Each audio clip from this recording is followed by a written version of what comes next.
ডাক্তারি পড়াবে, পেশেন্টকে পড়াবো। ও ডাক্তারবাবু আসুন প্লিজ, কেউ গায়ে হাত দেবেন না আপনারা। সামনে ওই দিক দিয়ে পড়াও।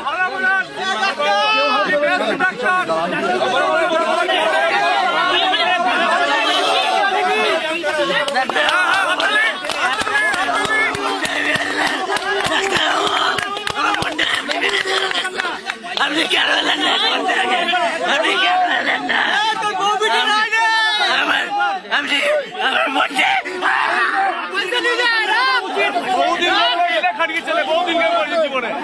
তোর যদি পিটি থাকে তোর পিটিও মরবে, তোর পিটি থাকলে তোর পিটিও মরবে। বললাম তো তোর পিটিও মরবে। একটা জীবন লিখে মরে থাকে যেন আবার লজ্জা থাকলে ডাক্তারি ছেড়ে দেয়। বডি তুলবে বললাম তো লজ্জা থাকলে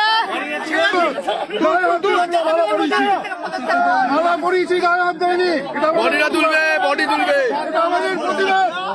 উনি ওনার মেয়েকে বডি রাখবেন। তোর মেয়ে থাকলে তোর মেয়েও যেন এরকম হয়ে যায়। বডিটা তুলুন।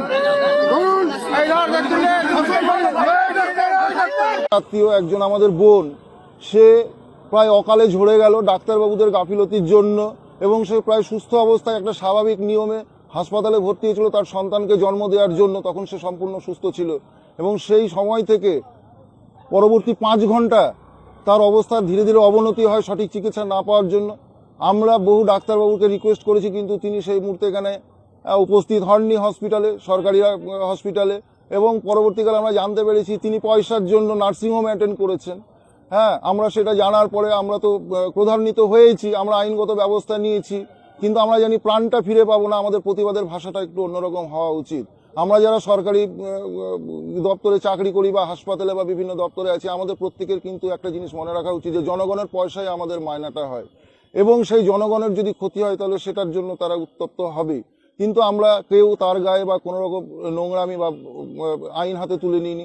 আমরা ডাক্তারবাবুকে একটা অভিনব পদ্ধতিতে ডেড বডির সামনে মালা পরিয়েছি, এবং যে পয়সার জন্য নার্সিংহোমে তেনারা যান তার বিনিময়ে আমরা যে যা পেরেছি 10 টাকা 5 টাকা তার হাতে তুলে দিয়েছি। তিনি এইভাবে আস্তে আস্তে বড় হন, এবং আগামী দিনে আমাদের বক্তব্য হচ্ছে যে মানুষ এগুলোর প্রতিবাদ করুন, আইনটাকে হাতে তুলে না নিয়ে, কারণ যে চলে গেছে সে আর ফিরে আসবে না। কিন্তু আমরা যদি এইভাবে প্রতিবাদ করে কিছুটা শিক্ষা দিতে পারি তাহলে সমাজের অনেকটা উপকার হবে বলে আমি। এবং আমি যখন 9টার সময় আসি তখনও পেশেন্ট ছিল, গ্যাস স্ক্রিনে ছিল, এবং এসে কখন এসেছিলেন হসপিটালে? আমি 9:45। আপনাকে কবার কল করা হয়েছিল? আমাকে 2বার জানানো হয়েছিল। আপনাকে 4:30টার সময় প্রথম জানানো হয়েছিল রাতে। তারপর আমাকে না 6:15, তারপরে 8:20-তে। এতক্ষণ আপনি কোথায় ছিলেন? 4বার যে আপনাকে কল করা হলো, কল বুকও দেওয়া হলো, আপনি এই সময়টা কোথায় ছিলেন? আপনার তো অন ডিউটি হাসপাতালে থাকার কথা, আপনি কোথায় ছিলেন? এবং পেশেন্ট যখন আমাকে কল বুক দেওয়া, আপনি কোথায় ছিলেন ওই টাইম পিরিয়ডটা? আমি আমার রেসিডেন্সে ছিলাম। কি করছিলেন? এতক্ষণ টাইম লেগে গেল, আপনি তো কোয়ার্টারে থাকেন। কোয়ার্টার থেকে এই পেশেন্টের এখানে আসতে, লেভেল রুমে আসতে এতক্ষণ সময় লেগে গেল। এবং তারপরেও তাহলে এতক্ষণ সময় আপনি কোথায় ছিলেন? আমি আমার রেসিডেন্সেই ছিলাম। আমি এই যে আপনি